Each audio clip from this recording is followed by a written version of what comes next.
Bonjour belles âmes, une question très intéressante aujourd'hui et qui revient tellement dans tous les commentaires.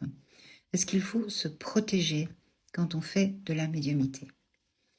Alors c'est une longue réponse, donc restez jusqu'au bout parce que je vais essayer de décortiquer tout ça avec les connaissances des spiritualistes, de tous nos médiums et de tout ce qu'on sait depuis plus de 150 ans et puis ce que moi personnellement j'ai vécu aussi. Donc après, vous vous faites votre propre opinion. Bien sûr, c'est une vision des choses.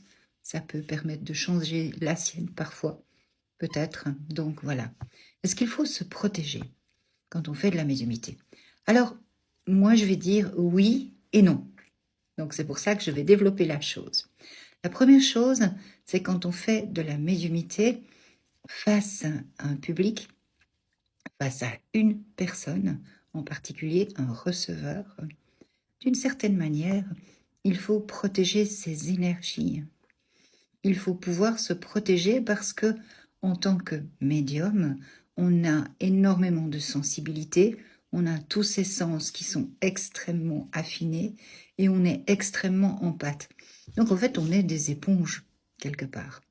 Donc il faut pouvoir protéger ses énergies de manière à ne pas être absorbé par la douleur de la personne en face de soi, parce qu'alors après, on ne peut plus faire une communication correcte, absorbé par les émotions de souvenirs, parce que c'est important, ce sont des souvenirs, par exemple du décès du défunt ou de sa maladie, parce qu'il nous explique après qu'il va bien.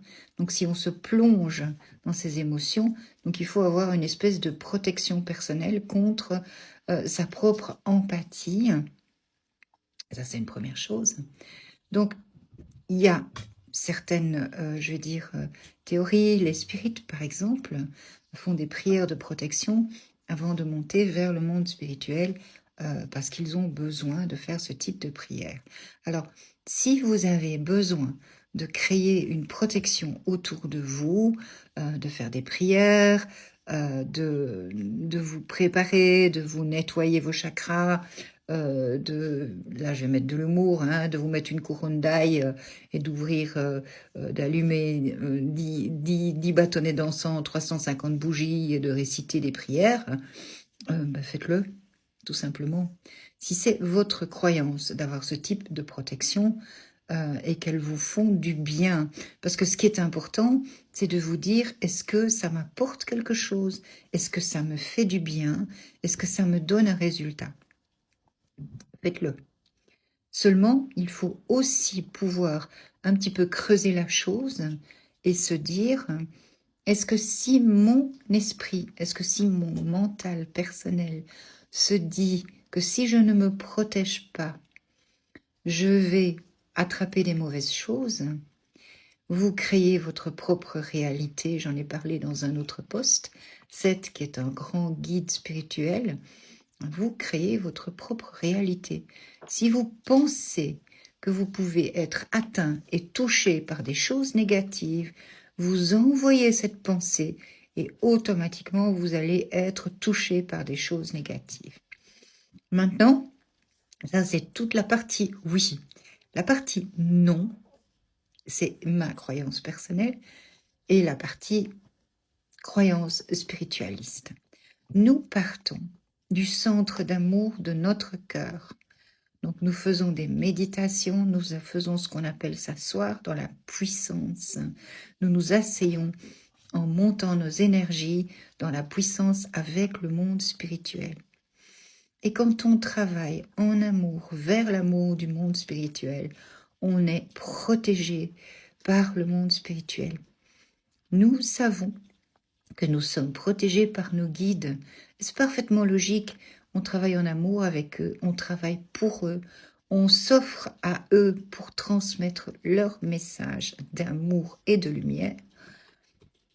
Quand on est dans la lumière, on ne peut pas être touché par l'ombre. Et la lumière passe toujours. Donc, on est protégé par nos guides. Et on dit même, nous, qu'on a un guide qu'on appelle le doorkeeper, le gardien de la porte. Donc celui qui protège nos énergies pendant qu'on travaille. Mais on est tellement persuadé qu'on est dans l'amour, on le sait, on le reçoit, on ne reçoit absolument rien de négatif. Donc ça veut dire que nous, on n'a jamais d'expérience négative.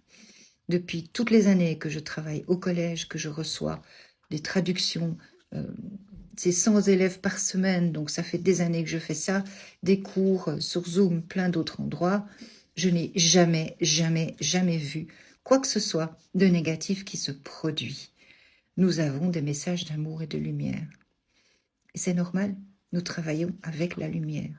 Donc moi, personnellement, la seule protection que j'ai, c'est me remettre en amour vers le monde spirituel, de leur dire, faites de moi la meilleure médium possible, la meilleure traductrice possible pour votre amour.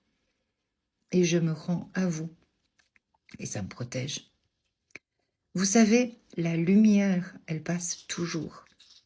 Imaginez une toile de ténèbres avec un tout petit trou.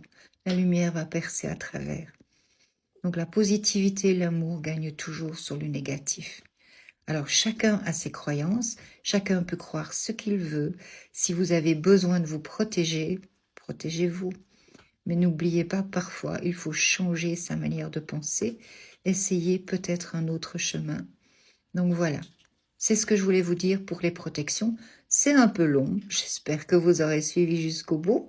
C'est à vous de voir.